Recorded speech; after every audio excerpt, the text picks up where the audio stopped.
If one could only use one word to describe Marilyn Monroe, I think it would be iconic. She's one of the most recognizable names and faces of the modern world. If I could add a few other words, I think timeless, radiant, sensual, sexy, classic, those would also make the mix. And I think complex, complicated, and misunderstood would soon follow. Exploited and abused might sneak in there too. After living in a world of Marilyn Monroe research the past few days, I would not describe her as a dumb blonde or just some arm candy or eye candy. She fought against those classifications throughout the height of her fame because she was so much more than that. She was a fighter, a survivor, a true Hollywood star. So let's get beautiful today. Let's get glamorous. Let's even dig into a crazy death conspiracy that, as skeptical as I am, I think I actually believe. Let's get Tinseltown, and let's get Timesuck. You're listening to Timesuck.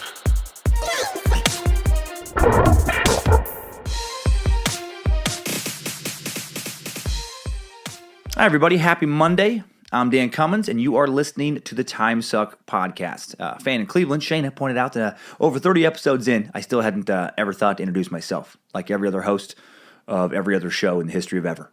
So, whoops. Big thanks to the hosts of the Always Listening podcast, Josh and Joel, for reviewing Timesuck this past week. Totally unsolicited review of the show, and from what I heard, I thought they did a great job. That was so nice and unexpected. Thank you both. And came across some new phrases in the Timesuck emails as I went through them that were sent to admin@timesuckpodcast.com. Live long and suck it, from Ethan N. I like that. Live long and suck it. And the couple that sucks together stays together, from Ashlyn Donahoe. Loving the suck lingo. I really like that. I like the couple that sucks together stays together. I know there's several couples out there who emailed me that you listen to this stuff together. I love it. I love it. I love it. Just keep sucking each other. Just suck each other so hard. It makes for a happy relationship. New iTunes comments have been hilarious. Too many and too long to read now, but thank you. I love them. I do see them. Truly LOL'd on a couple. And we are well over 500 reviews now. So bonus suck Pablo Coke Pinky Escobar coming out this Friday, April 28th, high noon Pacific time. Thanks, Timesuckers, for making that happen. The 600 review bonus episode is going to be something that ties, I think, somewhat into this episode for sure. JFK assassination and scandals. All right, get into some conspiracy with his death. That I'm after finishing out this Marilyn Monroe, I'm even more excited than I was going into the JFK thought. I learned some stuff about him in this episode, and you will as well. Okay, so yeah, very excited about that. And all those reviews have definitely led to more Timesuckers. Where just the virus of curiosity and good times is spreading, just increasing the circle of suck. Circle of suck getting bigger. And as always, appreciate those of you who have bookmarked timesuckpodcast.com. Use that Amazon button to do your Amazon shopping. Those of you who threw some bucks to the suck, clicking that PayPal button. And especially those of you who filled out that quick survey, podsurvey.com/timesuck, making sure we get some quality sponsors, giving some deals I can pass along to you, deals that you want. First sponsored episode is next Monday, and you're going to love it. Quality stuff. So very thankful. Because again, we don't want to get stuck with sponsors like fucking sackofdogshit.net. Nobody wants that for a sponsor. You get 20% off a sack of dog shit dropped off on your fucking porch. Nobody wants that. And now, before you learn so much about a little lady named Norma Jean, let's go over a few Timesucker updates. Updates? Get your Timesucker updates. Okay, first one is actually I'm calling out myself. I'm Timesucker updating my own self. It's Leanne Womack, not Amy Lee Womack. I had Leanne written in my notes. This is about this is the last episode, the Mandela one, the Mandela effect, where I'm talking about singing the Bernstein Bears, which is Berenstain Bears theme song, and I said it was sung by Leanne Womack, who's not a real person in this dimension. I think she is. I probably slid into a parallel dimension created by the '90s show Sliders, where a woman named Amy Lee is a country singer specializing in animated kids shows. But in this dimension, I realized I don't know very much about country music, apparently. My wife, Lindsay, actually caught this mistake before this episode came out. But since I didn't bring any of my recording equipment to Cleveland last weekend where I was doing shows, I couldn't re-record. Damn it. Also, catching my own mistake. Nelson Mandela, I kicked off the episode referencing that he was an apartheid advocate, which is fucking nonsense. He was an anti-apartheid advocate. Huge difference. That would be pretty weird if Nelson Mandela had been in prison for fighting for more racial segregation. He's like, there's not enough. There's not enough apartheid. Let's fucking kick it up a couple notches. But, as I said back in the Flat Earth episode, Tequila is a Vietnamese white supremacist, so I guess, anything's possible. I also learned this past week, going through emails, that I've been saying a few words wrong my entire life. This one comes in from Cam. He says, cavalry, not Calvary. Dan, huge fan of the show and your stand-up. I caught your show in Jacksonville last month and laughed my balls off. While I'm not sure about the correct pronunciation of all the Roman names you mentioned in your Caligula episode of the Suck, I am sure that you pronounced an English word wrong, you dickhead. Like many people, you pronounce the word cavalry incorrectly. Cavalry is the term used to describe horsebacked infantry in which you were referring to. Calvary is where Jesus was reportedly crucified. Please, for the love of all the things that suck, pronounce it correctly. I was in the cavalry in the army, and we get super butthurt when people pronounce it wrong. Suck so hard, Cam. God, thank you, Cam. You attention-paying son of a bitch. I've been saying that word wrong my entire life. Every time I've tried to talk about soldiers on horseback, apparently I've been referring to the crucifixion of Jesus. A little bit different. So it's cavalry. God, that doesn't even sound right coming out of my own mouth right now, but I gotta get used to it. Also, numerous time suckers emailed me to let me know that emeritus is not a word. It's pronounced emeritus. Emeritus, like Professor Emeritus. And incidentally is defined as, of the former holder of an office, especially as a college professor, having retired, but being allowed to retain their title as an honor. So just like cavalry, I've been pronouncing that word wrong. I've been coming in hot on that word incorrectly my entire life. Like I've been hitting emeritus with authority. What an idiot I can be. I love that. I love that a word of like academic prestige. That's like me walking in and be like, can I see the doctor? Is the doctor in? Do you mean doctor? I mean what I said. I'm an intellectual. Is the doctor emeritus available for discussion of things of note? Fucking idiot. So, all right. So, emeritus. All right, I got it. Got the best update ever this week from Heather LeMay. This chat, I love this so much. She says, quote, so I'm in Chicago and I had to send a quick email to tell you about something awesome that happened today. I took one of those crime tours. The guide asked if any of us knew who H.H. Holmes was. He then went on to say something along the lines of, quote, I don't know, I didn't know much about him either until a podcast that Dan Cummins did. Fuck yes. Yes. Oh, I almost lost it. She says, your Timesuck helped train a tour guide. Keep on sucking, Heather LeMay. How cool is that? I may not know how to pronounce about 1 in 10 words in the English language, but I feel like I do throw out some decent info that people are using. That makes me feel really good. And last one is a great Scientology update from Mike Aldrich. Hey, Dan, just finished listening to your episode about Scientology, and hot damn, what a mindfuck that was. I am a counseling student in grad school and have a few things I'd like to respond to. I was compelled hearing about the reactive brain sales pitch. Not because it is a heaping pile of garbage, which it is, but for the elements that actually do have elements of truth mixed in with the mountain of bullshit. It's true that the brain processes the world around you, and true that your memories are stored in a particular part of the brain, but oversimplifying brain functions and lumping them together into the analytical mind is akin to describing the complexity of the gastrointestinal system as the shit center. That is fucking well written. You studied psychology and did some counseling, so this won't be news to you, but it may be food for thought for other listeners. Your brain is constantly taking in the world around you, but it is doing this through a highly complex section of the brain called the prefrontal cortex. It is a completely separate part of the brain called the limbic system. Memories are stored and consolidated in the hippocampus. So L. Ron batshit crazy Hubbard was kind of right. Traumatic memories that are stored in the brain that are unprocessed/unresolved do have an effect on the rest of your brain and are triggered by stimuli that may create fear responses. This can affect the way people function in the world, such as veterans dealing with PTSD. More importantly, as a therapist in training, I was pissed to hear about the way therapy was depicted from this fanatic group of Mission Impossible loving dipshits. Also love that. Helping process trauma in order to live more healthy and fulfilling lives is a huge component of therapy, and hearing about the similar goals of Scientology really got to me. I feel for those who are truly suffering from mental illness who seek connection by getting involved with this bullshit. One thing that I would like to add to anyone who may be on the fence between traditional therapy and being audited by an untrained cultish motherfucker using a lie detector test is that therapy is not always expensive. Check out community centers, college counseling centers, and nonprofit agencies, and you can find really low-cost therapy. True, your therapists are likely to still be in training, but we are heavily supervised and still pretty damn effective. Yeah, Mike. Also, we are ethically bound to keep just about everything our clients say in session confidential, unlike the auditing session in which they hear your darkest parts of your life to use against you later.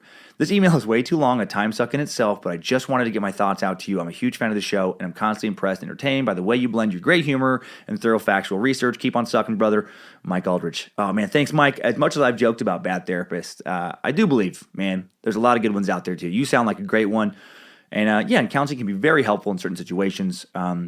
Actually, a topic of today's Time Suck. Marilyn Monroe did a lot of counseling and needed it. She dealt with a lot of shit, as we're going to find out. So don't be afraid to get some help if you need it. Just referring to the Mandela Effect episode, just don't see some quack who wants to exorcise demons out of you or who convinces you through hypnosis that all your problems stem from satanic abuse you just magically remembered for the first time. So avoid those therapists. Thanks, time suckers. I needed that. We all did. All right, Marilyn Monroe, here we are, a star that shone so bright.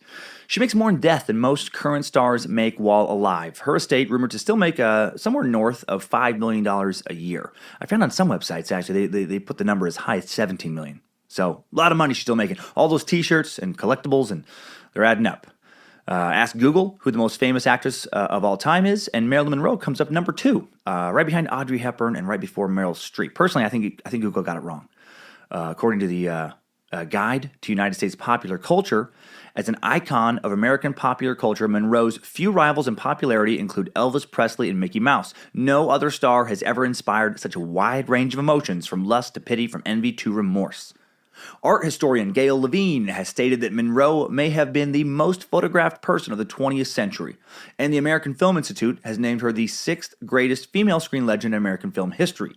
The Smithsonian Institution, I've heard of it, has included her on their list of 100 most significant Americans of all time, and both Variety and VH1 have placed her in the top 10 in their rankings of the greatest popular culture icons of the 20th century.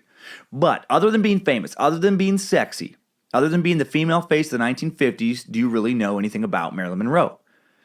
I mean, that she sang Happy Birthday to JFK. All right, you probably know that. Maybe you know that she was married to Hall of Fame Yankee center fielder and 3-time MVP Joe DiMaggio. Maybe you know that. Maybe you know she was married to playwright, Pulitzer Prize-winning playwright Arthur Miller.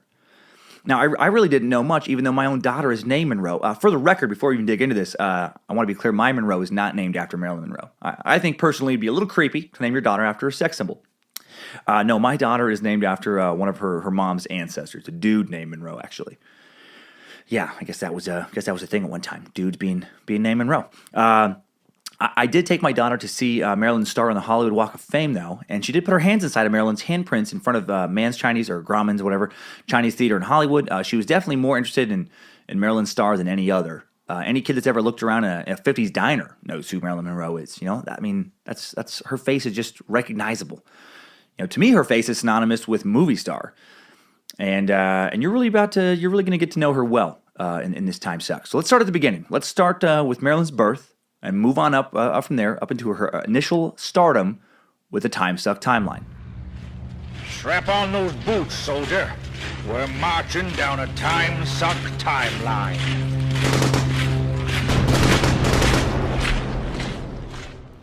All right, June 1st, 1926, Norma Jean Mortensen is born in Los Angeles, California. Her name would later be changed to Norma Jean Baker upon being baptized. For some reason, I didn't think she was born in L.A. I don't know why exactly, but I would have guessed Minnesota or maybe Iowa if I would have had to. She had just kind of like that Midwestern farm girl look beneath the glamour to me. But no, born, raised, became famous, and died all within a few miles or inside of Hollywood. Monroe was born to mother Gladys Pearl Baker Mortensen, whose maiden name was Monroe. Gladys' first husband's last name was Baker. Her second husband's name was Mortensen, and neither man was Marilyn's father. Gladys was long since divorced when Marilyn was born. We don't know anything for sure about Marilyn's father because Marilyn herself never knew who her father was. The two main candidates are Gladys's second husband, Edward Mortensen, who was listed as her father on Norma Jean's birth certificate, and Stanley Gifford, a co-worker of Gladys's, with whom she apparently had an affair around the time of Norma Jean's conception. Several other men have been suggested as candidates, but these two remain the most commonly debated. Marilyn herself believed Gifford to be her father. When you look at pictures of the two, you can see a little resemblance in facial structure, I think, as do most of her biographers. But real father or not, Stanley never claimed Monroe as his daughter. And her childhood just kind of gets worse from there. Yep, that's right. Her childhood was so terrible, not knowing her father doesn't even crack the top 10 of her shitty childhood moments. All was not glitz and glamour for young Marilyn, not by a fucking long shot. We know a little about her mom, and most of it stinks. For starters, she was mentally ill, suffering from paranoid schizophrenia. Mental illness runs in Marilyn's family on her mom's side. Her maternal grandma was also mentally ill, dying of a seizure-related heart attack 19 days after being committed to an insane asylum for paranoid delusions when Marilyn was 2. Her maternal grandfather died after losing his mind to syphilis, is what I came across. That sounds like a rough way to go. And for all we know, mental illness ran on her father's side as well. So because of all this history, Marilyn herself was terrified of losing her mind later in her life. Now, Marilyn had two half-siblings, Bernice and Robert Kermit, both from her mom's first marriage to Jack Baker, but depending on which story you read, both children were either taken away from Gladys and were raised by their father back in Kentucky, or Jack kidnapped the kids and raised them, took them from her and raised them. Based on the mental illness, more which we'll be getting into, I'm going to guess the kids were taken from her, not by Jack, but probably by the court. Marilyn would later meet Bernice when she was 12, and Bernice was 9. Meet Bernice when she was 12 and Bernice was 19, and they'd stay in kind of loose contact throughout Marilyn's life. But she never really she never grew up with a sister, as we're going to see too. And she never even got to meet her half-brother Robert. He would die of tuberculosis before she even knew he existed in 1933. In addition to dealing with mental illness, Gladys, her mom, was also single and poor and just wasn't able to financially provide for Marilyn when she was born. Which fucking sucks. I mean, you never want to be, at least I never want to be too judgy to the single mom, but I know it was a different era there, but come on, fuck, this is your third fucking kid, lady. Jesus Christ. I mean, I guess shouldn't be so hard. I mean, she's mentally ill, so maybe she was just trying to do her fucking best, but man, it's if she did lose the first two kids, why don't they tie them up? Some kind of forced sterilization or something. Once you lose X amount of kids, that used to bother me when I worked at Child Protective Services, which I did in college, did an internship. And I remember this one lady, I've probably talked about this before. I feel like I've told this story so many times in my life. I don't remember where I told it. So forgive me if I told this on Timesuck previously. But she was so, she was developmentally disabled. So she had some, cognitive kind of impairment. And she also had been convicted of being a sex offender. But she was still having kids, like one every 18 months to 2 years. She would just have another kid. And because of her background, the state monitored her and took the kid from the hospital. So she was just literally just pumping out foster kids. I don't know how long that continued after I left. 15 years? 20 years? It's in those situations, and I remember I brought it to one counselor. I'm like, well, why can't we fucking sterilize her? And he looked at me like I was Hitler's reincarnated son or some shit. Whoa, you fucking eugenics, buddy. Calm down, skinhead. No, it's fucking, man, Hitler tainted that whole idea. But in some situations, anyway, all right. So it's just sad to me that this lady who clearly was not capable of raising kids, as we're going to find out, had a third. All right. So 2 weeks after she's born, baby Norma Jean was placed in foster care. For the next 7 years, she lived with foster parents Ida and Wayne Bolander, who seemed like, all around good, decent people. They wanted to adopt Norma, but Gladys wouldn't let them. Gladys, man, she may have had the best intentions, but the best thing she could have done for her daughter was to have thrown herself off a fucking cliff immediately after placing her baby in foster care. We've all either ran across or known parents like that, people who are just so irreparably damaged. Because she had more going on. It's not like I'm just picking on her because she was mentally ill. She had a lot more going on. The best contribution, and this is going to sound harsh, that they could make to the world would be to disappear. And again, I know this sounds harsh, But going back to my past again, I did some crisis counseling when I was 22 and 23 that dealt with attempting to reunite kids who had run away from home with their families. And I remember parents asking me, like, what should I do? How can I become a better parent? And for a few, the truth was I wanted to tell them, well, the next time your kid runs away, don't fucking report it. Just let him go. Just let your 16-year-old go. Just give them a small chance to spend just their few remaining formative years with someone who's not a total piece of shit. Anyways, old Gladys, she probably meant well, paving that road to hell with some good intentions. So she'd come and visit Norma Jean kind of here and there those first 7 years, slipping in and out, of kind of Norma's early life, which had to have been confusing and terrible for little Norma Jean. She doesn't know who her dad is. Her mom's left her with foster parents, probably feels abandoned, but then, instead of being able to kind of let go and cling to the new kind of, parental figures, you got this mom figure who just come in and out of her life. I read all these things about sometimes she'd visit her a few days a month, usually on Saturdays when she wasn't working. But then a lot of those days she'd go out on dates. So she'd come say hi real quick and then, I gotta go on a date now. Just doesn't sound like a good mom in any way, shape, or form. And it was, a bummer for little Norma Jean because the Bollanders, they loved her. And so did their son Lester, who was only 3 months older than Marilyn. The two were affectionately known as the twins because they were inseparable. So she could have had a little brother, but they were separated. Because, God, tragedy, man. On August 18, 1933, Lester is mauled to death by a neighbor's pit bull in front of young Marilyn. The Bollanders couldn't understand why the dog killed their son, but left little Norma Jean unharmed. So they grew to resent her, telling her, if you're so good with dogs, why don't you let them raise you? And then they threw her out of their home. And for the next 3 months, Norma was accepted by and lived with a pack of feral dogs whose behavior she soon learned to control with her mind, eventually teaching them to rob local banks and count cards at a local blackjack table. Okay, so the dog shit never happened. Please tell me you figured that out before I got to the bank robbing and the card games. Back to reality. August 1933. Gladys, mom, buys a small home at 6812 Arbold Drive in Hollywood. Norma moves in with her. She and her twin, little less, actually are separated. Little Lester. Gladys gets a job in the movie industry. She's working as a film cutter at Consolidated Film Industries, but the good times don't last very long at all. Because that same goddamn pit bull that killed fucking Lester ate her mother. No, wait. I already said I was joking about that. No, but the good times really don't last long. In January of 1934, Gladys has a nervous breakdown and is committed to a mental institution and for a long time. And after she is committed, Norma continues to live in the same home her mom had bought with a British couple her mom had been renting some rooms to, and that goes on for the rest of the year. But then that couple runs into financial problems. I mean, this is, the Great Depression of the 1930s.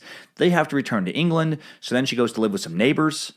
Mr. and Mrs. Harvey Giffens. Harvey was a sound engineer with Radio Corporation of America. The Giffens offered to adopt her, but Gladys refused that also. And then, God damn it, here's the second set of, parents. These ones sounded great by everything I read, who could have given her a good life. And she's like, no, I'll be out. No, you won't. And so then Marilyn goes to live with Grace McKee, a friend of her mom's, who'd met her mom when they both worked for Columbia Pictures. And then Grace becomes Norma's legal guardian. But Grace wasn't married, couldn't provide for or take care of Marilyn, so she places her in the Holly Grove Orphanage at 815 North El Centro Avenue in Los Angeles when little Norma is 9. She's occupant number 3463. 2 chances again to be adopted, both shot down by Gladys. Now she's in a fucking orphanage. Good job, Mom. Good job, Mom. For nearly 2 years, Marilyn would remain at the orphanage, a place Marilyn herself would later describe as a, quote, child factory, a place where she cleaned the bathroom, worked in the cafeteria. She called it easily one of the worst experiences of her life. When she was there, she used to sneak onto the roof and read magazines about movie stars that her guardian, Grace, would bring when she came to visit. She dreamed of being as famous as Jean Harlow someday. That was like her idol when she was young. But it must have seemed like light years away for young Norma, Sometimes Grace would take her to the movies at Grauman's Chinese Theater, too. Later, she'd say at the time of her life, again, she used to really kind of dream about being a movie star. And this is going to come back later, that theater, just a strange kind of reality she had where she was in her childhood around, kind of so much sadness, and then that same geographic space around so much fame and fortune later. That must have been so surreal. One story that stands out from her time at the orphanage really stood out to me is check this out. She says that the kids there would get a birthday cake on their birthday. What if I just stopped there? What if I thought that was weird? Check this out, you guys. She thought kids got a fucking birthday cake. What? Who does that? You find out I'm like the one person who just never got the memo on birthday cakes. No, this is what happened. The kids would blow out the candles on their birthday cake, these poor orphans, and then the cake would be taken away. They wouldn't get to eat it, only to reappear the next time a kid had a birthday. This is from an interview with Marilyn about her orphanage days. What the fuck? That's worse than just not having a cake. Whose idea was that? Would they have a meeting for that? Hey guys, you know how we don't have enough money to buy all the orphans cakes? Well, I was thinking, hear me out. We do have enough money for one cake. I mean, right? We have enough money for one cake. Here's what we do. We buy one cake, and we keep it in a dry cupboard, and that it doesn't get any mold on it. And, we put some cardboard around it so no one smudges it, and we just give the kids that cake. That's what we do. We give the kids that cake. But what happens when the kids eat the cake at the first birthday party? That's not it. That's not it. No one eats the cake. What do you mean no one eats the cake? What do you do with cake, Dennis? That's what you do. You eat cake. Look, listen to what I'm trying to tell you, Bernadette. No one eats this cake. Think of it as more of a vase for the candles than as an actual cake. It's just a place for sticking candles in. Then the kids, they blow out the candles, and then we take the cake away. So maybe we should find some reusable candles. It's what. There we go. Now you get it, Bernadette. Now you're thinking like a true Orphan Annie type ridiculous villain character. Okay, so if you're wondering, could this happen? Could you actually keep reusing a cake like that over and over? I'm gonna go with yes. I'm gonna tell you why. Personal experience. My roommates and I had a grocery store sheet cake my junior year of college. I don't even remember how we got it, but I do remember it stayed on this little side table in the living room for a good 3 months. I think even longer. I feel like it was like 3 to 6 months. I remember being there like most of a school year. And then one night during a kegger, this hammered freshman named Andrew took a bite of that cake, just helped himself. Just hammered drunk, like probably blackout drunk, scooped himself some of that cake. And my roommates and I just kind of looked at each other and we momentarily debated if we should tell him how incredibly old that cake was. Like we just kept it there as a joke at that point. But then instead of warning him, we decided to take an alternate route with our behavior. We decided to chant, "Eat the cake, eat the cake, eat the cake." And then somehow the whole party starts chanting, "Eat the cake," and then he ends up a few minutes later in only his beer-drenched tidy-whitey underwear in this living room full of like 30, 40 college kids chanting, "Eat the cake, eat the cake." And then I remember him like gyrating his hips and thrusting and dancing around. And as he shoved fucking handfuls of this incredibly old cake into his mouth, washing it down with beer. The more he ate, the more we chant, "Eat the cake, eat the cake." He single-handedly ate most of this entire fucking sheet cake. And to the best of my recollection, he didn't die. So, a cake can probably last longer than you might think. Anyway, enough of that fun, light-hearted anecdote. Let's get back into the torturous sadness that is Marilyn Monroe's childhood. August 10, 1935, Grace McKee, who'd been visiting Norma Jean as often as she could while Norma remained in the orphanage, marries Irving Doc Goddard, actor turned precision instrument technician, which basically means he was a mechanic, on August 10th, 1935. Again, he's not just a mechanic, though. He's also a drunk. Yes. And Norma moves in with Grace and Doc the drunk shortly after their wedding.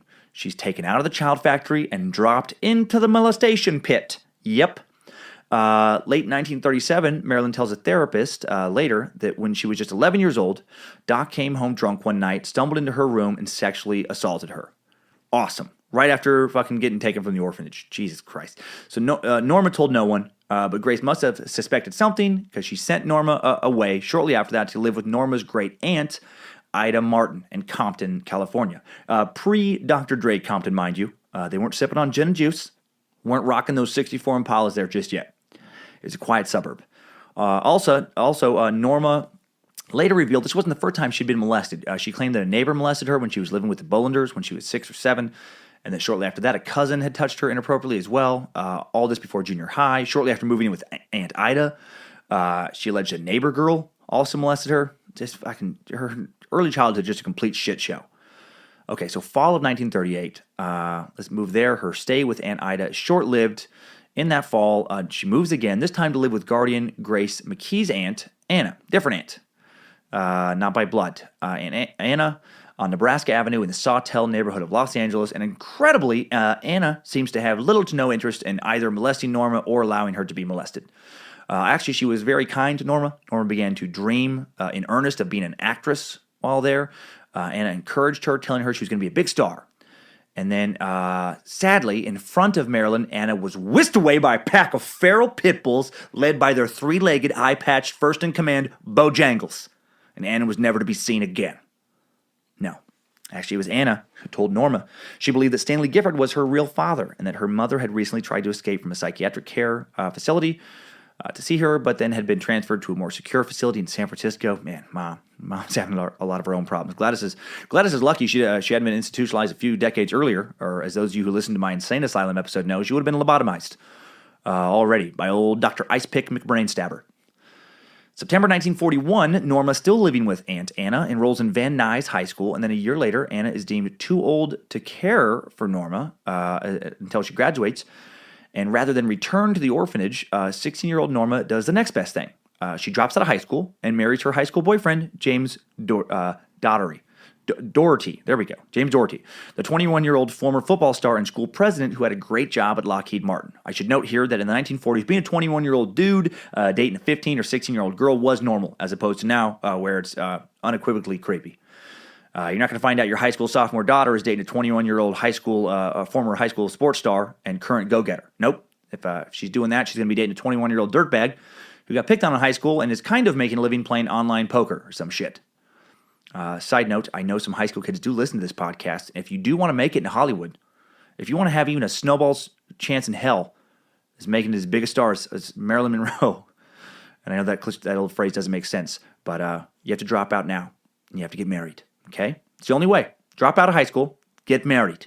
That's how you become a star.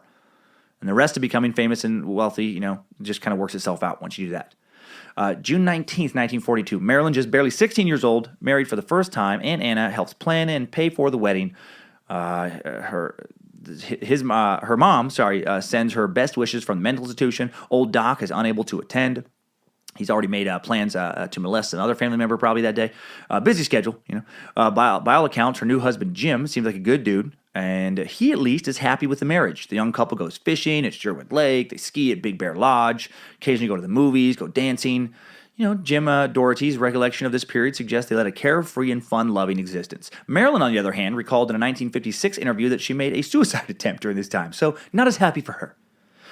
She'd later reflect on how she felt like she was dying of boredom. She'd say, "My marriage didn't make me sad, but it didn't make me happy either. My husband and I barely spoke to each other. This wasn't because we were angry. We had nothing to say. I was dying of boredom." Okay, so she's not fulfilled. Jim is stable, but not exciting. I'm sure she tried to repress her childhood dreams of Hollywood stardom at first, but, probably just couldn't make them go away. Being the all-American housewife just wasn't her destiny. So 1943, Jim signs up for the Merchant Marines during World War II and becomes a physical training instructor. He's sent to live on a training base at Catalina Island, where he and Marilyn would go live for roughly a year. Man, living on Catalina Island with the young Marilyn Monroe. Things are good for old Jim Doherty, 1943. 1944, Jim is shipped overseas, and Marilyn moves in with his mom back in Burbank and gets a job working at the Radio Plane Company in Burbank, a defense plant owned by actor Reginald Denny, a man who had co-starred with Katharine Hepburn and Greta Garbo. And Reginald Denny, I don't have the research in front of me right now, but it just popped in my head. But isn't he the dude who got hit with a brick after the Rodney King riots as well? I mean, he's not that dude, but wasn't there a dude named Reginald Denny that got smacked in the head with a brick? I just remember Jim Carrey impersonating him in Living Color many years ago. All right, okay, that has nothing to do with anything. And here, at this aviation plant where she sprayed the fuselages of target planes with a pungent liquid plastic, she'd get her first big break. Another good lesson for you young kids out there listening. Another good lesson for young actors or actresses, thespian hopefuls. If you want to be discovered by Hollywood, you'd fucking drop out of high school. That's step 1. Step 2, get married immediately. Step 3, get a job at a factory. If Marilyn Monroe can be discovered at a factory, so can you. It's the only way. All stars are discovered in factories. Forget acting lessons, forget casting calls, factory work. That's how you become a star. Okay, so 1945, Army photographer David Conover visits the plant on assignment and is immediately attacked by wild dogs working for the Emperor of Japan on a mission of sabotage. No. He's there to shoot photographs of women working to aid the war effort.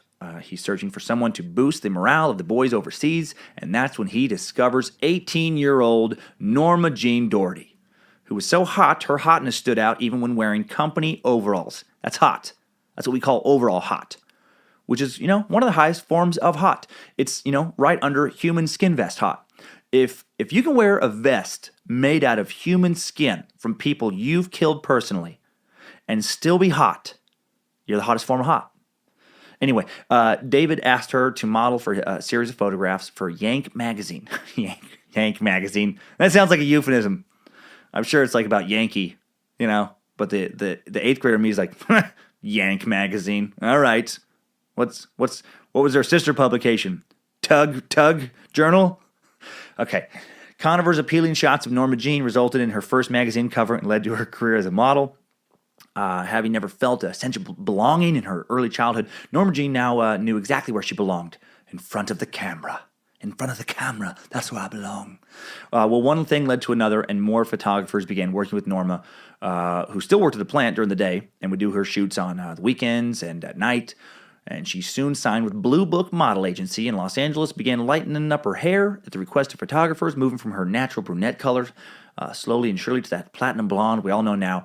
By the time her husband came back on leave for Christmas in 1945, she had quit her job at the plant and now was modeling full-time. And Jim notices a big change in Norma. She's no longer, the doe-eyed teenager whose primary focus is being his wife. Now she's a model first, wife second.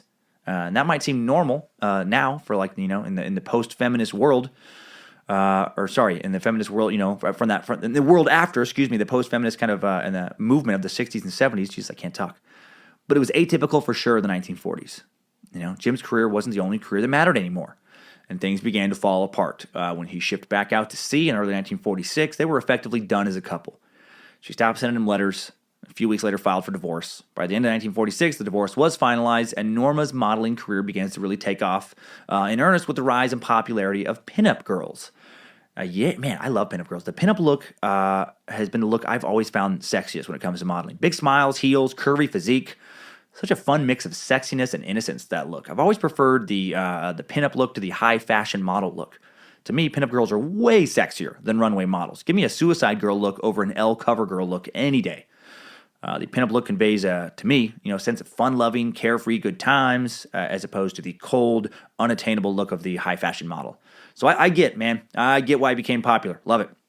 So, and she was, her and Betty Page, man. The best, in my opinion, with the pinup look.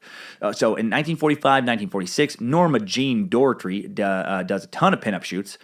These modeling shoots pay for the bills for Marilyn as she tries to break into acting. And they also kind of lead to her first big break in acting. Howard Hughes, future Timesuck episode and president of RKO Pictures, among many other business interests, sees one of her pinup photos on the cover of Laugh magazine in 1946.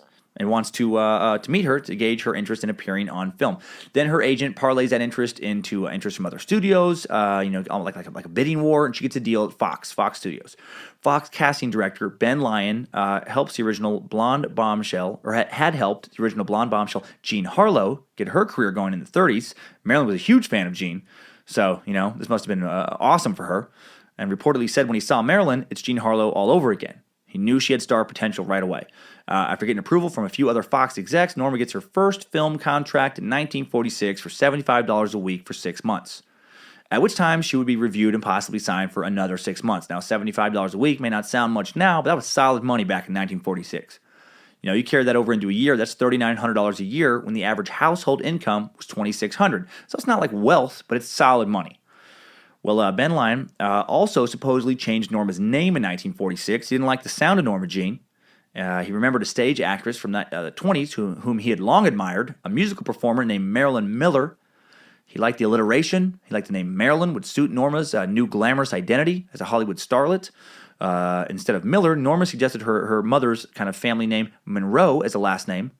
And again, he liked that alliteration, Marilyn Monroe. He told Norma Jean that the double M was a lucky omen. And presto changeo, Norma Jean Mortensen Baker Doherty is transformed into Marilyn Monroe. And then just like that, nothing really happened. Yep. I actually thought before researching this that Marilyn Monroe was some kind of overnight success, like she was just discovered and then bam, superstar. Not even close. After signing that initial contract, she was used as an extra in a variety of films in late 1946, early 1947. Then she got one line in 1947's classic film, Scudda Who, Scudda Hey, a film I haven't seen because I've always refused to watch any movie with the words Scudda, Who, or Hey in the title. And that son of a bitch has all three. In this movie, she says, "Hi, Rad," to the main character as Rad walks by.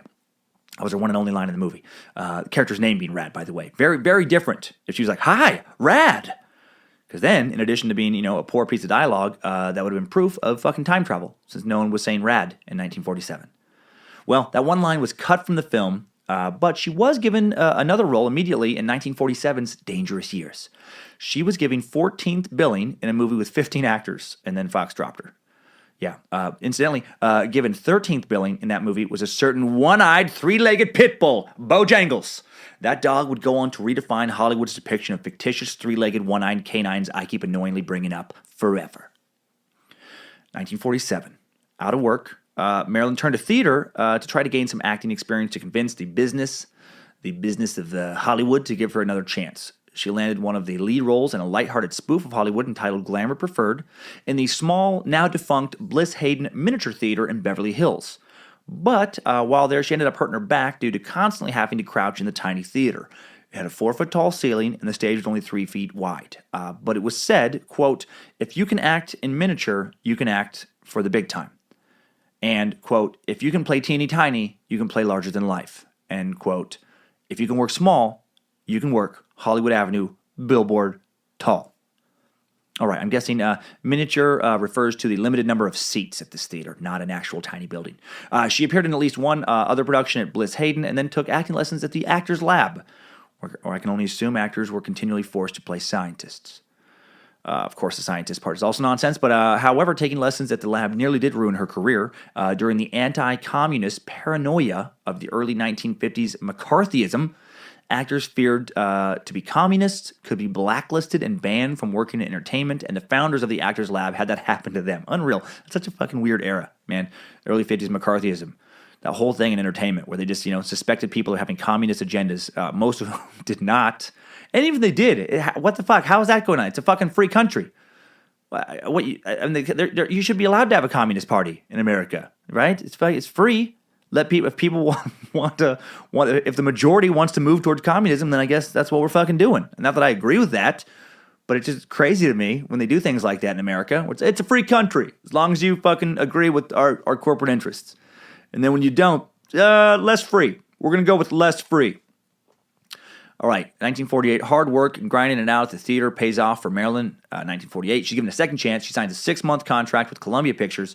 Marilyn's first film for Columbia is second billing. So moving up from that, what was it, 14th earlier, and Ladies of the Chorus, a low-budget musical featuring Marilyn as a burlesque star who falls in love with the son of a socially prominent family. Haven't seen that either, because I refuse to see movies with the word chorus in the title. But now that I know it's about the world of burlesque, I'm into it. You had me at burlesque. Big fan. She sings a few songs in this film, and she actually, I listened to them, she has a really pleasant singing voice. Check this out. It was cold outside of Tiffany's. I was shivering in the storm. I walked in and asked a gentleman, could I please keep warm? He asked me, how come a baby don't... Well, Columbia execs like her performance in this movie. They like it enough that they actually spliced the scene of one of her songs into another movie, Okinawa in 1952. How crazy is that? They took a scene out of a movie they showed people in the theater in 1948 and then just reused it in a totally different movie that didn't even star Marilyn Monroe in 1952. Can you imagine if they did that today? There's no way they'd be ridiculed on the web. You could never get away with that. You're watching the new Logan X-Men movie. Halfway through the movie, they just splice in 4 minutes from Deadpool. Why'd you guys do that? Well, we thought that the scene when Deadpool had to regrow his hand was a good scene. People seemed to like it. It tested well, and we didn't have to pay for it again. So, why not give the people what they want? But you already gave them that. Well, why not re-give the people what they already have wanted? Well, unfortunately for Marilyn, Columbia Pictures was ran at the time by a notoriously awful man named Harry Kahn, and her contract was not renewed despite how well she did. Legend has it he was too lazy to walk down the hall from his office to a screening room to watch her audition for Born Yesterday, so she never got the role. Another legend has it that Kahn invited Marilyn to spend a weekend aboard his yacht. When she refused, he snapped at her, "This is your last chance, baby." Shortly thereafter, her contract came up and Kahn refused to renew it. So, lazy or dirtbag? Which one was he? Or both. I feel like 75% of entertainment execs fall into one or both of those categories. 1949. The rest of 1948, early 1949 were rough for Marilyn. She was out of a contract again. She'd been cast out of Hollywood twice now. She picks up a few small parts as an uncontracted actress in a few minor films, most notably Love Happy, one of the Marx Brothers later films, and A Ticket to Tomahawk, one of the weirdest named films of all time. But again, without a contract, without regular income, financial trouble leads her to make a decision that could have killed her career, but ended up kind of launching her to stardom later in the long run. She agreed to pose completely nude for photographer Tom Kelly on May 27th, 1949. He was shooting some pics for a racy pinup calendar. She signed the release as Mona Monroe, trying to hide her identity. And then one of the pictures from the shoot, titled Golden Dreams, one of the non-nude photos, where she's in a little scanty little bikini, bikini. This photo begins appearing on calendars, decks of cards, keychains, coasters, glasses, etc., odd collectibles. In December of 1953, Golden Dreams, in which Marilyn isn't again totally nude, is also used to launch the premiere issue of Playboy magazine. That cover photo. So the photo, along with the first one, titled A New Wrinkle, would go on to become two of the most famous pictures in Hollywood history. Marilyn would only make $50 off the actual photo shoot, but the exposure they got her made her a household name. Original sales of that calendar reached 8 million copies by the mid-1950s, with millions more sold off of bootleg versions. Basically, every dude between the ages of 12 and 40 had either had or had seen that calendar in the 1950s. So shortly after that calendar comes out, she meets Johnny Hyde, longtime William Morris agent who gets her a big role in the 1950s, The Asphalt Jungle. Strangely enough, former husband Jim Doherty, by that time a Los Angeles police officer, is assigned to keep the fans behind the barricades at the Grauman's Egyptian Theater premiere of The Asphalt Jungle. The same movie theater she used to see films with Grace McKee, when that woman, her guardian, would come visit her when she was living in that horrible orphanage when she was a kid.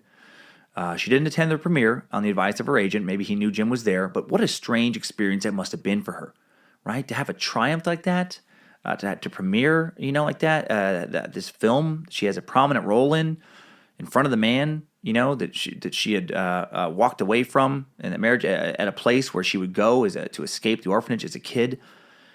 Just what a weird moment that must have been for her. 1950, her strong showing in The Asphalt Jungle helps her new agent Johnny get her a smaller role in a bigger movie, Joseph Mankiewicz's All About Eve. So, bigger director, smaller role, but bigger director. All About Eve appeared actually is a very well-received film. Appeared at number 16 on the American Film Institute's 1998 list of the 100 best American films of all time. All About Eve received 14 Academy Award nominations, feat only matched by the 1997 film Titanic and the 2016 film La La Land. Bette Davis and Anne Baxter both received Best Actress nominations for the same film. By far, the most prestigious movie Marilyn had landed a part in, and that role led directly to another screen test with Fox Studios. So Marilyn, she closes this deal on December 10th, 1950. Unfortunately, the agent who'd fought to get her another chance in Hollywood, Johnny Hyde, has a heart attack 7 days later on December 17th. And then he dies the next day. Marilyn was so upset by his passing, she actually attempted suicide herself the following week, writing a note leaving some of her belongings to another friend and nearly overdosing on a bottle of sleeping pills. Man, well, once she recovers from Johnny's death, she finds herself at the beginning of a real career in Hollywood now. Man, she's got a real shot now. Fox puts her to work almost immediately in the 1951 comedy, As Young as You Feel.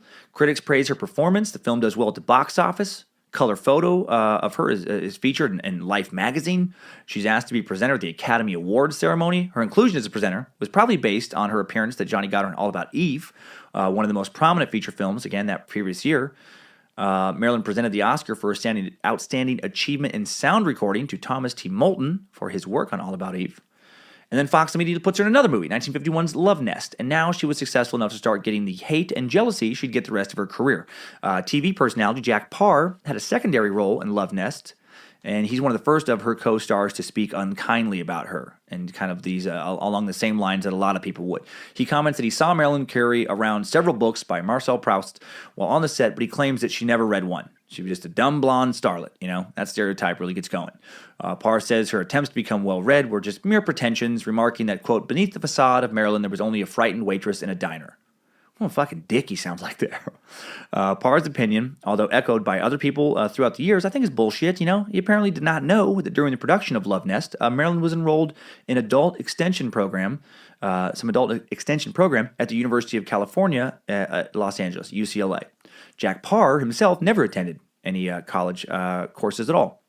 So while at UCLA, Marilyn took courses in literature and art appreciation. She was bright and intellectually ambitious. Traits that just happened to be completely overshadowed by a curvy figure in the extremely patriarchal society of 1950s America.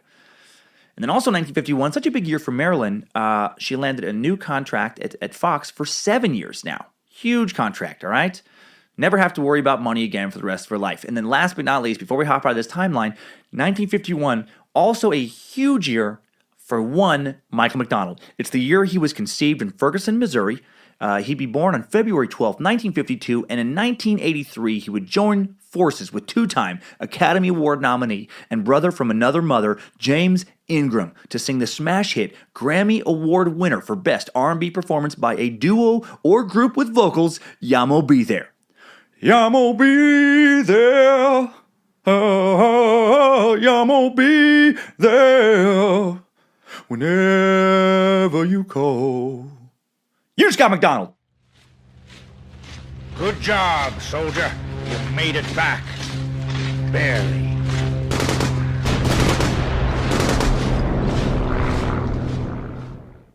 All right, eventually, I promise, someday, I will get sick of McDonald and you. Okay, I know there was a lot of info also, but I just felt like before we got into the famous marriages and the superstar that was Marilyn Monroe, the Marilyn Monroe we remember, we just needed to understand where she came from. It's just interesting. On the one hand, you have a person who's achieved fame and financial stability by the age of 25. Hard to feel sorry for that. However, on the other hand, you have someone who never had a proper male role model, someone who never knew a father's love, someone who never really knew a mother's love. She grew up with a minimum 7 different family situations, plus an orphanage, plus a mom. I think she actually had many other quick foster family situations other than that. A few days here, a few days there. Mom bouncing in and out of her life. She's molested by not one but several people, one of which was a father figure, Doc the drunk, all before the age of 16, when then she drops out of high school and gets married and is working at a factory by 18. And then over the next 7 years, she experiences her first divorce, a taste of Hollywood, followed by rejection, another taste of Hollywood, followed by another rejection, finally some success, and then the one person she can share it with dies a week later. She may be only 25 right now in our little narrative, but she's an old 25. She's had a hard 25 years in many ways so far. But now she's becoming a real star. She's loved by millions across the country, something she's always wanted. She once said, quote, "I want to be a big star more than anything. It's something precious." I really love this quote of hers. She says, quote, "I used to think as I looked out on the Hollywood night, there must be thousands of girls sitting alone like me, dreaming of becoming a movie star. But I'm not going to worry about them. I'm dreaming the hardest." Wow. Yeah, it's worked out for her. She stars in 1952's Clash by Night, a smashing box office success, partly because those nude photos from her calendar shoot a few years prior resurface. Could have been a scandal for some, but it just enhanced her fame. The photos were used again in the first edition of Playboy, as I mentioned, in 1953, and now she's not just a star, she's a sex symbol. And the sex symbol kind of status is something she struggles with the rest of her career. Her looks and sex appeal did launch her to fame, but also held her back, artistically when she tried to be considered for more dramatic, more serious roles. The public in general just never really took her seriously, ever, when she was alive. She got thrown into that hot, ditzy blonde category, and she just couldn't pull her way back out, really. The public didn't think it was a part she was playing. They thought that really was her. Why do we do that? Why do we denigrate an actress's abilities when she does a sexy photo shoot, for example? Especially if it's nude. Isn't that interesting? I think, why is it okay to be naked in, an art house film, but not in a porno, for example? I mean, really think about that for a second. Take away your judgments, take away your preconceived notions. Simulated sex is okay, but not real sex, just to go with that example. pretty silly when you think about it, the lines we choose to draw. Totally subjective, arbitrary lines. Can a woman be a serious actress and be comfortable and even excited to show off her naked body? Why do those two seem mutually exclusive?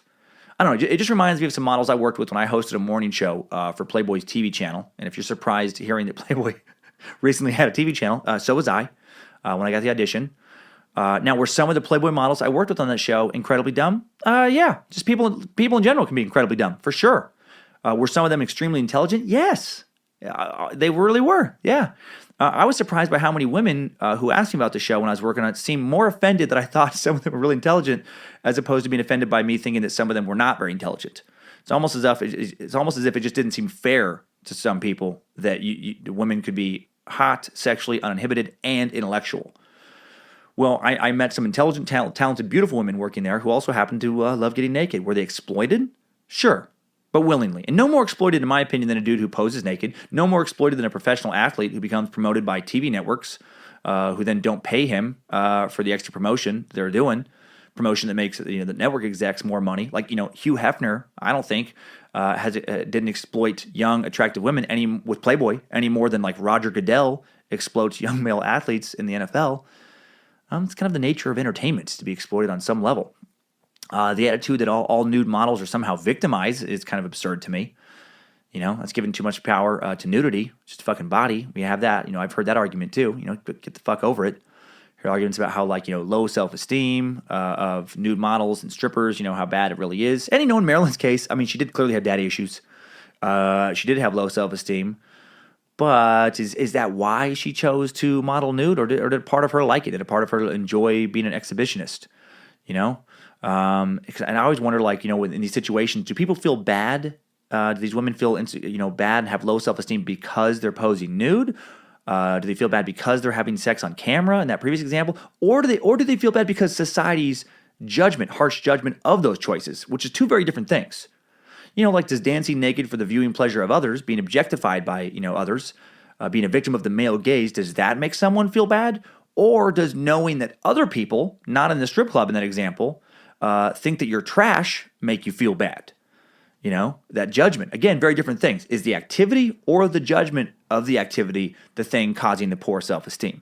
I don't know. Just an interesting thought, I think. We all make these rules, What's good, what's bad. We decide collectively what's sacred, what has value. Strip away all of that, and we're just, in my opinion, evolved primates who've overcomplicated our brains thanks to a constant awareness of our own mortality. But I'm getting a wee bit off topic here. I know that.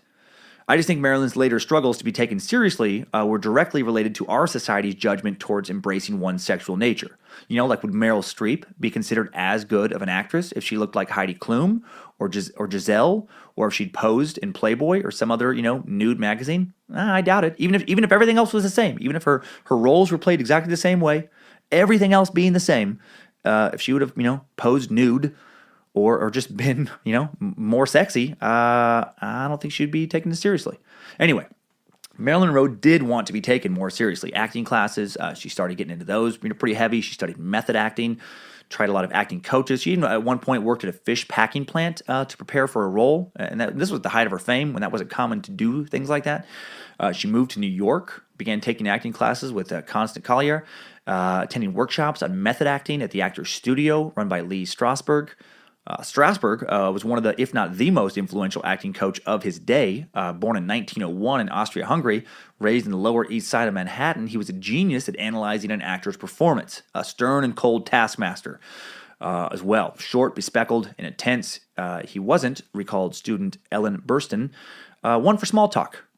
Love Ellen, by the way. Her performance in 2000's Requiem for a Dream with Jared Leto and Jennifer Connelly is riveting. For Marilyn, who grew up shunted from one foster family to another, not knowing who her father was, Les became a beloved paternal figure, autocratic yet nurturing. His acceptance of her as a private student bolstered her confidence, gave her the training to improve her acting, turned her from a movie star and a punchline with the press into at least a true artist in some people's eyes. She never was fully respected by the public, but she got some of them won over. So that was big for her. And I love that about Marilyn. Like, being famous wasn't enough for her. She wanted to be respected by critics. She really was an artist, but it just, it wasn't easy to come by. For every one role she did that was well received, it seemed like there was 3 that were torn apart. Her determination did not make life easy for her. Her determination to be taken seriously. Those negative reviews weighed on her. Because of her childhood, she had a deep need to be loved, to be wanted, to not be cast aside. And she developed some serious performance anxiety, ended up taking long hiatuses away from filming at the height of her fame to take more acting lessons, insisted on having her acting coaches on set to help her with every take. She grew this reputation for being like really difficult towards the end of her career on set, but I think a lot of it just came from she just wanted to be really good, and she was just, tired of being torn apart for her performances. Oh. But enough about all of her acting, She'd go on to win a Golden Globe in 1960 for Some Like It Hot. She was a huge star. She made a lot of money, etc., etc. So let's look at the rest of her life now.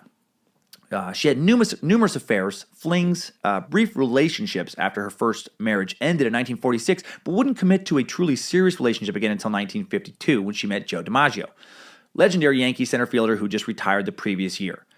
And what a relationship they'd have. Apparently Monroe wasn't as into him initially as he was into her, but his persistence paid off. The man was smitten. He'd fallen really hard for her. He'd fallen so hard for her, he'd have flowers delivered to her grave on the anniversary of her death for like 20 years after she passed. When they met, he was 37, she was 25. His career had just wrapped up. He just retired from the Yankees. Hers was just getting revved up. And their relationship was doomed from the start. DiMaggio was obsessed with Marilyn, but he saw her through kind of his own narcissistic lens. He loved her, was thrilled to be chosen by the world's most desirable woman at that point, but he didn't want her to continue being herself. He wanted her to wear high-neck blouses, low hemlines, and to quit being a movie star.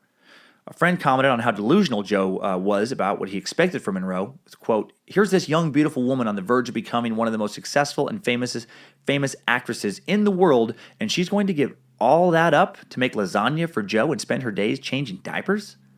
Well, doomed as it may have been, on January 14th, 1954, DiMaggio and Monroe elope in San Francisco.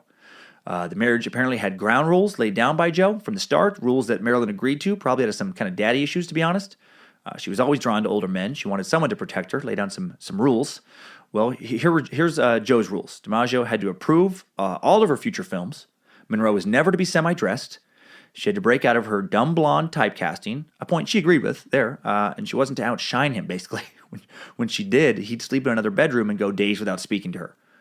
Why do people go into relationships with that kind of nonsense from the fucking get-go? Here's some real advice to young people listening. If someone, wants to be in a relationship with you, but only on the conditions of X, Y, and Z, run. Get the fuck out.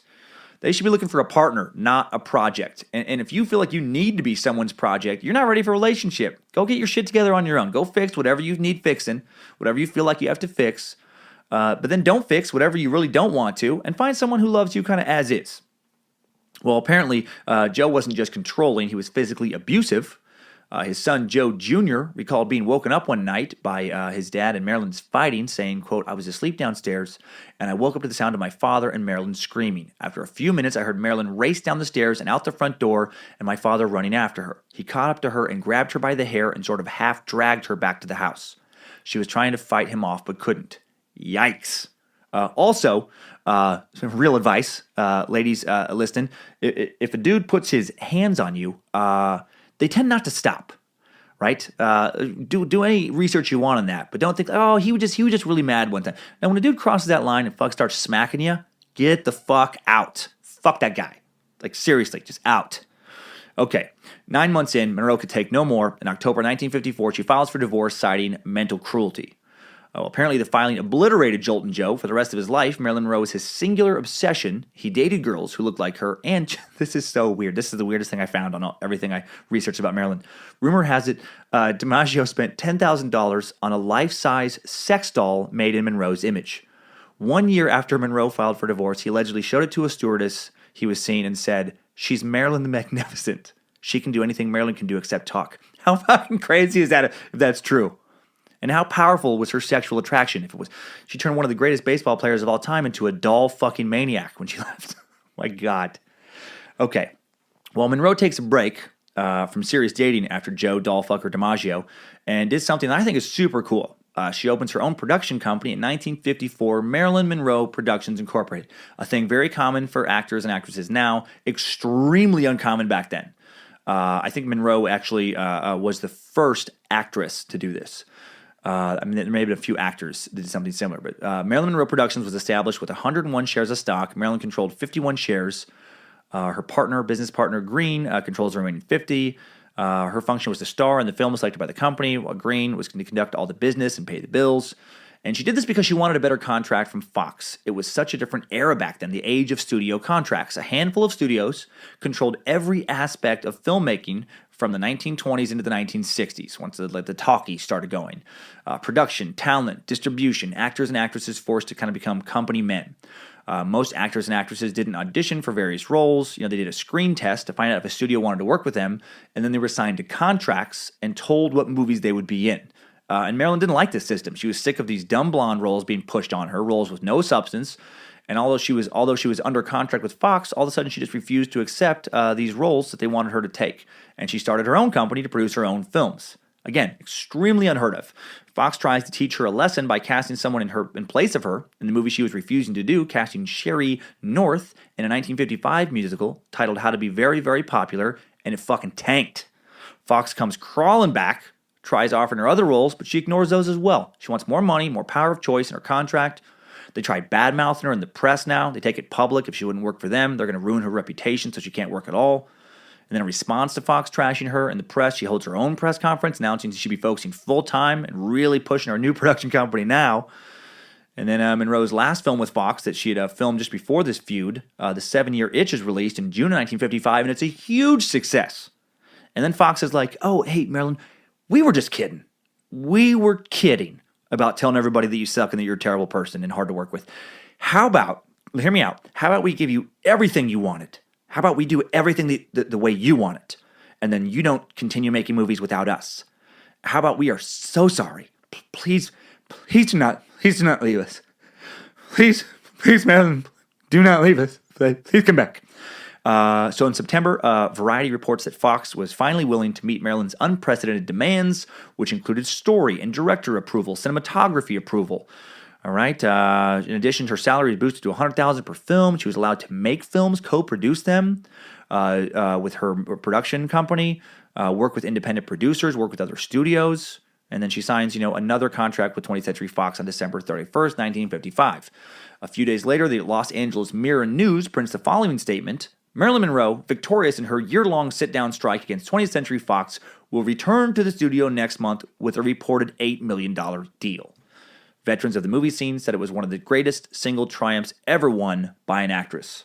Check that shit out, right? Cool, man. Marilyn Monroe, destroyer of the studio system, taken to the man. Taking it to the streets, taking it to the streets.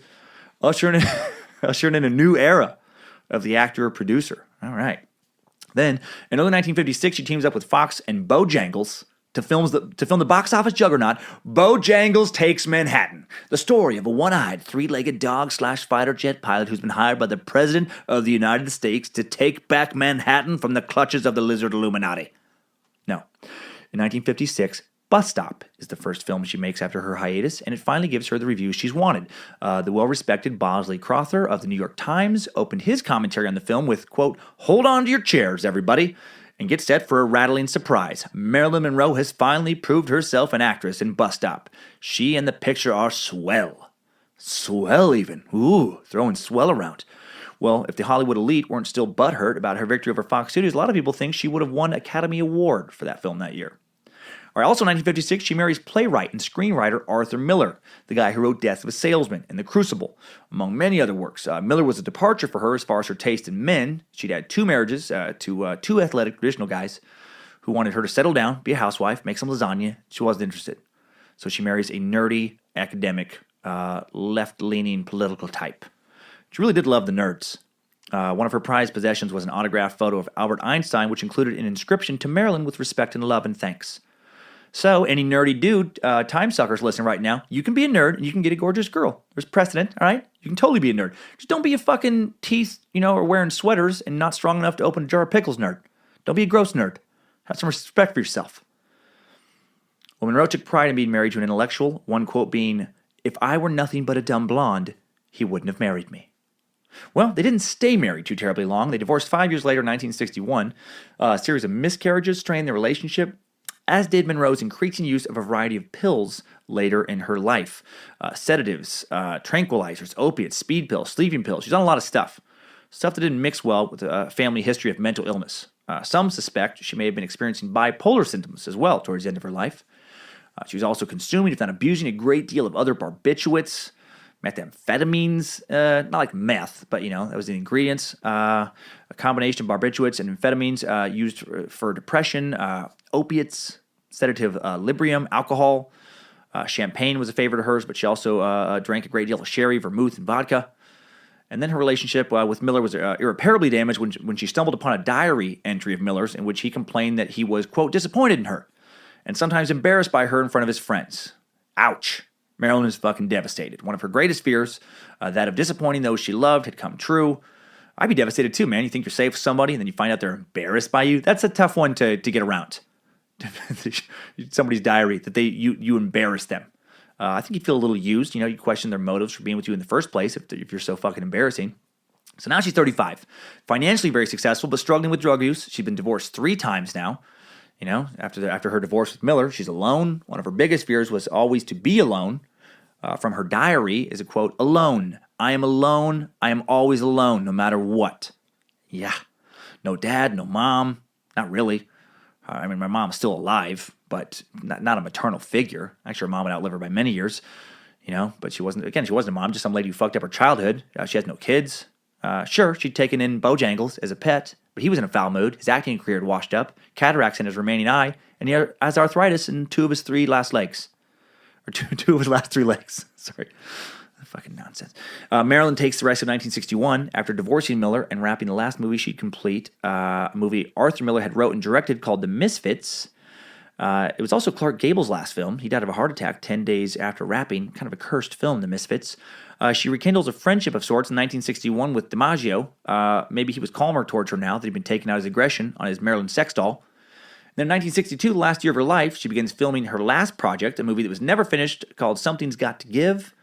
Apparently, her behavior on set was very erratic. She was briefly fired by Fox. She seemed out of it at times. She was having health problems. She suffered from endometriosis, and a uterine tissue-related disease that can cause severe stomach pain, so she had some physical ailments as well.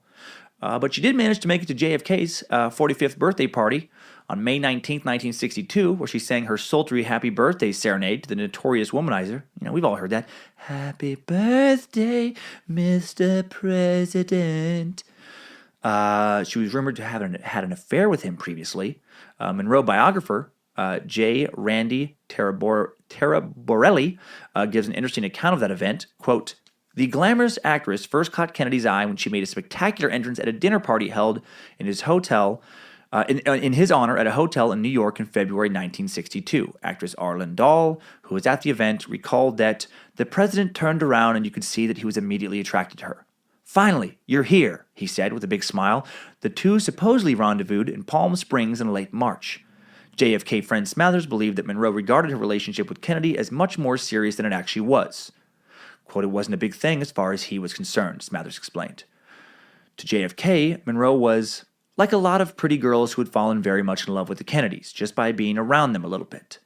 Monroe's famously sexy rendition of Happy Birthday to the president at a May 1962 fundraising event in Madison Square Garden, which triggered gossip about the two having an affair, prompted Kennedy to back away from Monroe, according to the biographer. The movie star wouldn't take no for an answer and reportedly called the White House numerous times in an effort to rekindle their affair until the president finally sent a friend to dissuade her. All right, so there's that. And then just a few months later, in the early morning hours of August 5th, 1962, Monroe's psychiatrist, Dr. Ralph Greenson, finds her dead in the bedroom of her Brentwood home. Greenson had been called there by housekeeper Eunice Murray, who was staying overnight and had awoken at 3 a.m., sensing that something was wrong. Murray had seen light under Monroe's bedroom door, but had not been able to get a response and found the door locked. The death was officially confirmed by Monroe's physician, Dr. Hyman Engelberg, who arrived at the house at around 3:50 a.m. At 4:25 a.m., they notified the LAPD. It was estimated that Monroe had died between 8:30 and 10:30 p.m., the toxicology report later revealing that the cause of death was acute barbiturate poisoning. Empty bottles containing these medicines were found next to her bed. Now, the possibility that Monroe had accidentally overdosed was ruled out because the dosages found in her body were several times over the lethal limit. Okay, so was it a suicide, as the coroner reported? I mean, they did find a lethal level of barbiturates in her system, and she had attempted suicide in the past. Kind of. Not nearly that amount of pills. She did have a history of mental illness in her family, which can lead one to making some especially bad decisions. She was acting a little out of control on the set of the movie she was filming up into her death. Out of 33 shooting days on Something's Got to Give, Marilyn had showed up on the set only 12 times. So, maybe she did kill herself. It's not like she was the most stable, emotional person. But on August 1st, just 4 days before her death, she was rehired by Fox on a huge deal. It was a $1 million 2-picture deal. I mean, that's a deal to live for. And there's also a lot of strange stories about the days leading up to her death that make you wonder if she may have been set up. I mean, she would be the perfect person to make it look like she had killed herself, with her public history. But did someone, kill her and make it look like an accident? And if they did, who and why? All right. So let's get into some conspiracy. Some conspiracy I'm actually kind of excited about. One popular theory is that she was killed by someone on behalf of either JFK or his brother Robert Kennedy, or both. The JFK or Bobby had something to do with it. That her death was a murder orchestrated by Bobby Kennedy to silence her. She was about to reveal all the dirty Kennedy family secrets she had kept logged in a little red diary. There's rumors that Bobby did not act alone. He had co-conspirators in her murder. His brother-in-law, actor Peter Lawford, Maryland's psychiatrist, Dr. Ralph Greenson. Supposedly, he gave the star a fatal injection of pentobarbital to her heart. There are allegations detailed in a book by writers Jay Margulis, a longtime investigative reporter, a Monroe expert, and Richard Buskin, a New York Times bestselling author of 30 nonfiction books. This book, called The Murder of Marilyn Monroe, Case Closed, claims that Bobby Kennedy was determined to shut her up, regardless of the consequences. And Peter Lawford supposedly revealed this later. He was racked with guilt over her murder. He said it was, according to these authors, it was the craziest thing he ever did, and I was crazy enough to let it happen, talking about Bobby. It was a murder allegedly witnessed by an ambulance attendant who arrived at the film star's home and saw Monroe's psychiatrist, Dr. Greenson, inject Monroe directly into the heart with that barbital, breaking a rib with a needle. Bobby Kennedy supposedly got involved in a messy sexual affair with Marilyn in the summer of 1962, and then he was sent out to L.A. by his brother Jack, JFK, to convince the screen goddess to stop calling the president at the White House. The president was not going to divorce Jackie and marry her, but Bobby fell under her spell, slipped into the bedroom with Marilyn. Quote, it wasn't Bobby's intention, but that evening they became lovers and spent the night in our guest bedroom. Is what Peter Lawford allegedly revealed later. And then she fell for, Bobby too. I guess she wasn't going to JFK. Maybe she was interested in Bobby, but Bobby also wasn't going to leave his wife for Marilyn. And then feeling kind of just, abused and mistreated by these, guys, she threatens to go public with the whole affair. That's what the authors claim. They claim that Bobby and Marilyn got into an argument the day before her body was found. And according to this theory, Kennedy told Marilyn that he would never marry her, and Marilyn threatened to stage a public conference and reveal her affairs with him and his brother. Kennedy demanded that Marilyn leave him alone and to hand over the diary in which she kept track of her affairs. Marilyn refused, and Kennedy left in a fit of rage. That's what these guys claim. There's also claims by others that the mob was possibly involved. Darwin Porter, a biographer and travel writer who's written dozens of books, claims in Marilyn at Rainbow's End that Marilyn was killed by the mob in a variation of the conspiracy I just went over. Porter speculates that mob boss Sam Giancana, possibly paid off by one of the Kennedy brothers, ordered a hit on her. He said that Robert Kennedy had gone to Marilyn's house that day, got in an argument, as we've already explained. After he left, a partner of Giancana named Johnny Roselli visited her at 10 p.m. When he left, he unlocked the front door, then let 5 mafia hitmen in. One of the hitmen sneaked out behind her while she was in the front room, slipped a chloroform-soaked washcloth over her face. They undressed her, administered an enema of barbiturates, kind of a weird way to do it there, moved her into the bedroom. Left after hearing Eunice Murray walk into the house after the police were called. Peter Lawford arrived at the scene, stole the Little Red Diary, a little red book that was said to have been filled with details about Marilyn's various affairs and sexual encounters. And according to a Vanity Fair article, when they found a bunch of her old kind of letters and diary writings and stuff, well after she died, she did have some weird things to say about Peter Lawford. She said, quote, "The feeling of violence I've had lately about being afraid of Peter, he might harm me, poison me, etc. Why? Strange look in his eyes. Strange behavior. In fact, now I think I know why he's been here so long, because I have a need to be frightened. And nothing really in my personal relationships lately has been frightening me, except for him. I felt very uneasy at different times with him. The real reason I was afraid of him is because I believe him to be homosexual. Not in the way I love and respect and admire, who I feel feels I have talent and wouldn't be jealous of me, because I wouldn't really want to be really want to be me, whereas Peter wants to be a woman and would like to be me, I think. Okay, so she's kind of rambling there a little bit, but what I gather, from that excerpt is that, she just thought it was weird that maybe he was kind of obsessed with not wanting to sleep with her, but wanting to, like, be like her, and that he's hiding this. I mean, this is a dude, he's part of the Rat Pack, Peter Lawford. He was kind of a alleged womanizer. I dated, various kind of female celebrities of the day. I mean, that would destroy his reputation if secretly, he had a kind of a Bruce Caitlyn Jenner thing going on underneath. We accept that now. They weren't going to accept that in the early 60s. If he's a cross-dresser or gay, the scandal would have fucking ended his career. And what if on top of that scandal, what if he really, Marilyn really had slept with JFK and Bobby Kennedy, both brothers? I mean, everybody knew JFK was a womanizer, but they didn't know. They didn't have it thrown in their faces during a fucking press conference, with someone telling the whole world about it. And not just someone, Marilyn Monroe. And Marilyn wasn't afraid to stand up to people. She did it in a public fashion with Fox. She stood up, publicly against an entire studio, that could have destroyed her career. And the scandal would have been huge for Bobby Kennedy because he wasn't known as a womanizer, I mean, a far-reaching scandal like that involving Kennedy brother-in-law Peter Lawford, JFK, Robert Kennedy, that could have ruined the entire Kennedy family's political career. I mean, and this is a fucking powerful family. At least one Kennedy family member had held federal elective office every year between 1947 and 2011. They were running in the highest circles of East Coast politics and high society since the dawn of the 20th century. Do you think they'd let one drunk, drug-addicted actress tear the entire fucking machine down? I don't think so. And again, this is all speculation. The coroner did rule it as a suicide, but I do think it's suspicious. According to another article I found, toxicology tests were only carried out on her liver. When the deputy coroner, Thomas Noguchi, tried to obtain other organs for further testing, he was told they'd already been destroyed, which was against protocol. Is that true? Was protocol really broken? If so, why?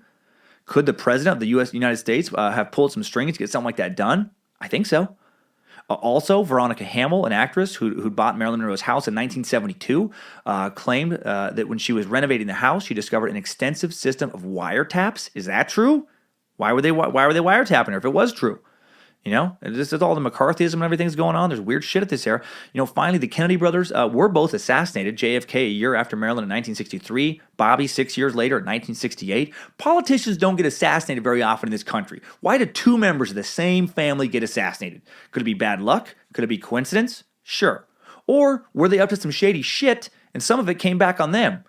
Was a little live by the sword, die by the sword, Were they doing things creating a lot of fucking enemies? Like having, potential problems killed?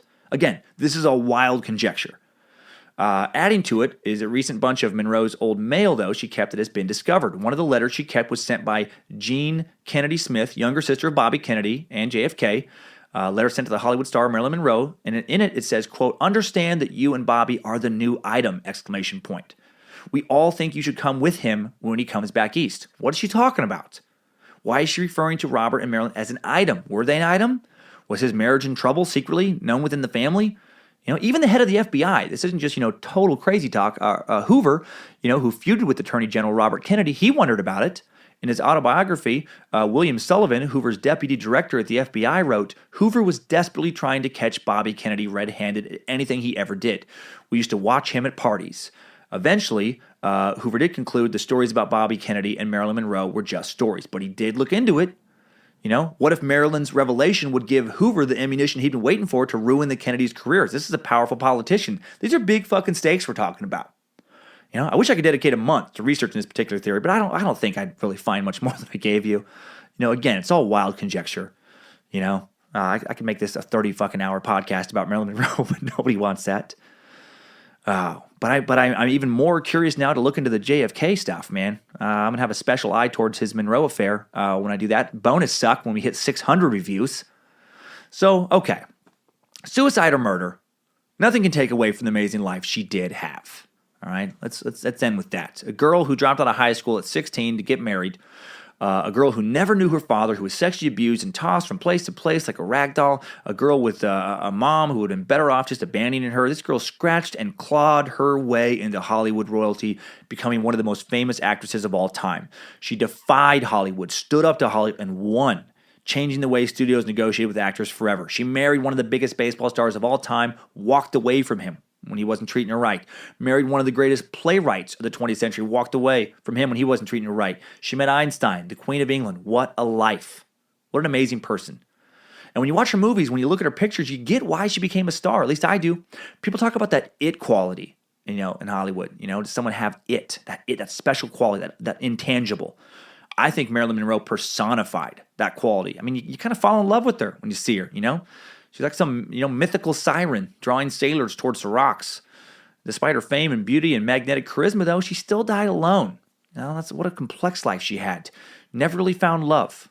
Man, isn't life strange like that? You see somebody you think has it all, but maybe they don't have the one thing that mattered to them the most. All right? Maybe you listening, maybe you're frustrated with your job, your life in a variety of ways. But you might actually have it better and be happier at your core than one of the biggest icons in American history. Interesting how life works. And now it is time for some top 5 takeaways. Timesuck Top 5 Takeaways. Number 1, third time's a charm. Marilyn Monroe started and take off until her third studio contract. She could have easily walked away from Hollywood after the first 2 rejections, but she stuck at it. Good lesson there regarding tenacity. Even pretty people have to work hard sometimes. Number 2, as if the thought of growing up in an orphanage wasn't sad enough on its own, Marilyn Monroe grew up in the only one that let orphans blow candles out on their birthday cake, only to then take that cake away from them. Number 3, Joe DiMaggio was a 13-time Major League Baseball All-Star, 9-time World Series champion, 2-time batting, home run, and RBI champion, holder of the record 56-game hitting streak, and a guy who may have spent the early years of his retirement fucking a $10,000 Marilyn Monroe sex doll like some basement greasy-haired creeper. Number 4, Marilyn Monroe probably died of an intentional drug overdose. But I will now forever believe, in my gut, that there's a good chance she was assassinated by the soon-to-be assassinated themselves, Kennedy brothers. Yeah, that's what I believe. Number 5, I want you to know that I for sure made up all the Bojangles references. Please know that. Please know that. I don't want any of you talking about Marilyn Monroe's involvement, doing some fucking tour of your own, and then start throwing out how she used to have a eye patch wearing 3-legged super dog, and attributing me as the source of that knowledge and destroying what little credibility I've got. Timesuck Top 5 Takeaways. All right, everybody. Thanks for listening to this Timesuck. Get ready for Pablo Plantain Bottom Escobar this Friday. So much coke. So much coke. Also, I forgot to mention, because I'm a moron, Don't Wake the Bear, my last album, is now on video. You can rent it or buy it on iTunes. You can watch it. You can watch those jokes instead of just hearing them.